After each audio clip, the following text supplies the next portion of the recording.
দর্শক, চ্যাম্পিয়ন্স লিগের ফাইনালে ইন্টার মিলানকে উড়িয়ে ইতিহাস গড়েছে পিএসজি। এদিকে আজ রাতে পাকিস্তানের বিপক্ষে হোয়াইট ওয়াশের লজ্জা এড়ানোর মিশনে নামবে বাংলাদেশ। এসবের পাশাপাশি দেশ বিদেশের খেলাধুলার আরও খবর নিয়ে সাজানো হয়েছে আজকের ইসলামী ব্যাংক দীপ্ত স্পোর্টস। আপনাদের সঙ্গে এই মুহূর্তে আছে আমি রুবায়েত হাসান। র্যাঙ্কিংয়ে ৩৯ ধাপ এগিয়ে থাকা ইন্দোনেশিয়ার সঙ্গে গোলশূন্য ড্র করেছে বাংলাদেশের মেয়েরা। শনিবার জর্ডানের কিং আবদুল্লাহ স্টেডিয়ামে রক্ষণ আগলে রেখে ইন্দোনেশিয়ার বক্সে ভয় ধরালেও গোল পাননি মনিকা ঋতুপর্ণারা। র্যাঙ্কিং, শক্তি, সামর্থ্যে ইন্দোনেশিয়া বেশ এগিয়ে বাংলাদেশের চেয়ে।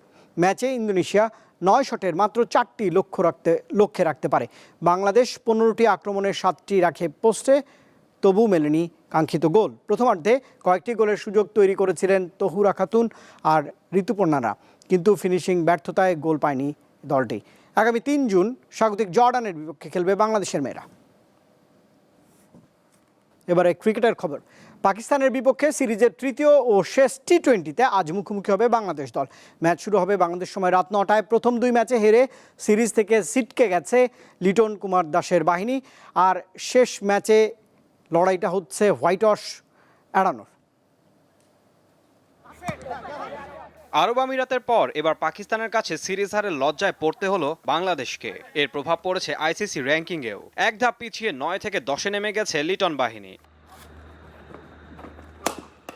দলীয় কিংবা ব্যক্তিগত পারফরমেন্স দিন দিনই যেন অনুজ্জ্বল হচ্ছে টাইগারদের, দীর্ঘ হচ্ছে হারের তালিকা। পাকিস্তানের বিপক্ষে আগে ছিল 19 হারের বিপরীতে 3 জয়, এখন তা দাঁড়িয়েছে 21 হারে 3 জয়। ব্যাটিং, বোলিং, ফিল্ডিং কিংবা দলগত কম্বিনেশন কোনোটিতেই ছন্দে নেই টিম টাইগার্স। পাকিস্তানের বিপক্ষে ব্যাট হাতে ব্যর্থ টপ আর মিডল অর্ডার। তৌহিদ হৃদয় 2 ম্যাচে করেছেন মাত্র 22 রান। আরব আমিরাতের বিপক্ষে রেকর্ড করা সেঞ্চুরির পর পারভেজ ইমনের ব্যাটে নেই ছন্দ। পাকিস্তানের বিপক্ষে 2 ম্যাচে তার সংগ্রহ কেবল 12 রান। শেষ ম্যাচে তাই দলে জায়গা পেতে পারেন নাজমুল শান্ত। সম্ভাবনা আছে মোস্তাফিজের পরিবর্তে দলে জায়গা পাওয়া পেসার খালেদ আহমেদের। লাহোরের উইকেট ব্যাটিং সহায়ক, তাই ব্যাট হাতে নিজেদের ভুলগুলো শুধরে শেষ ম্যাচ জয় দিয়ে শেষ করতে চাইবে টাইগাররা।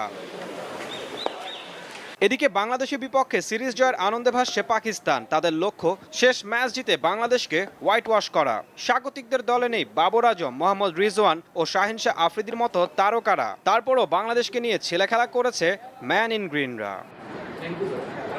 ঈশান হাসান, দীপ্ত স্পোর্টস। টি-20 সিরিজের শেষ ম্যাচের আগে পাকিস্তান প্রেসিডেন্টের সঙ্গে গালা ডিনার করেছে বাংলাদেশ জাতীয় ক্রিকেট দল। উপহার হিসেবে ব্যাট পেয়েছেন লিটনরা। প্রধান অতিথি ছিলেন পাকিস্তানের রাষ্ট্রপতি আসিফ আলী জারদারি। পাকিস্তানের টাইগারদের ব্যাট বল হাতে সময় কঠিন কাটলেও আতিথেয়তায় কোনো কমতি ছিল না। সিরিজ হারলেও মনে রাখার মতো এক রাত কাটিয়েছেন জাকের সাকিবরা। উপস্থিত ছিলেন পাকিস্তান ক্রিকেট দলের সদস্যরাও। ভারত পাকিস্তান জেরে এমন পরিস্থিতিতে বাংলাদেশ দল পাকিস্তান সফরে যাওয়ায় নিরাপত্তা ইস্যুতে পাকিস্তানের গ্রহণযোগ্যতা বেড়েছে, তাই খুশি হয়ে এমন আমন্ত্রণ জানান পাকিস্তানের রাষ্ট্রপতি।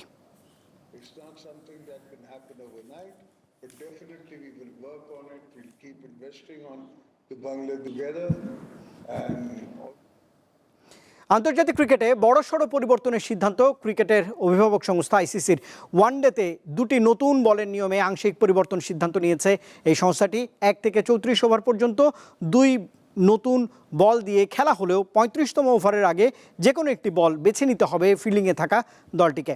বাকি 16 ওভারের খেলা অনুষ্ঠিত হবে ফিল্ডিং দলের নির্ধারিত সেই বল দিয়েই।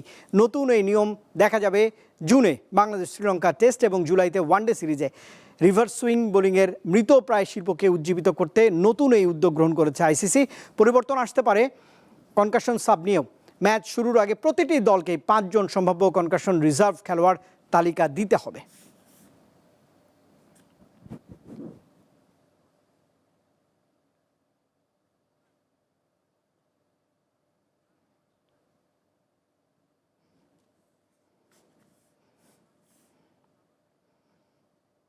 এবারে কাবাডির খবর জানাচ্ছি। সার্ভিসেস কাবাডি লিগ জুনিয়রে অপরাজিত চ্যাম্পিয়ন হয়েছে বাংলাদেশ সেনাবাহিনী। ফাইনালে তারা বাংলাদেশ পুলিশকে হারিয়েছে 41-25 পয়েন্টে।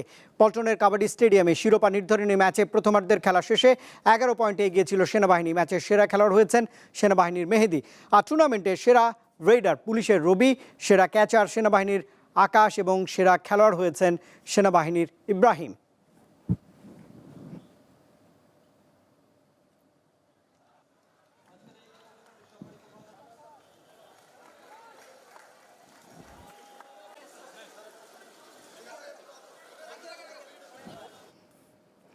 নাইজেরিয়ার সেতু থেকে বাস পড়ে অন্তত ২১ জন প্রাণ হারিয়েছেন। নিহতদের সবাই অ্যাথলেট।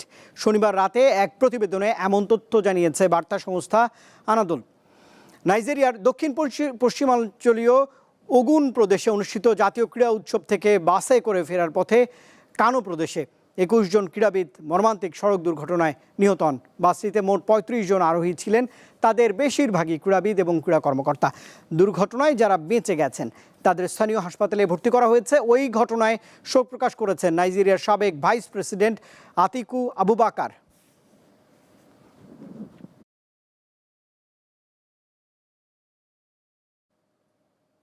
আর দর্শক, এই ছিল আজকের মতো ইসলামী ব্যাংক দীপ্ত স্পোর্টসে। দেশ বিদেশের খেলাধুলার নানা রকম খবর পেতে দীপ্ত স্পোর্টসের সঙ্গেই থাকুন আর চোখ রাখুন দীপ্ত টেলিভিশনের ডিজিটাল প্ল্যাটফর্মগুলোতে।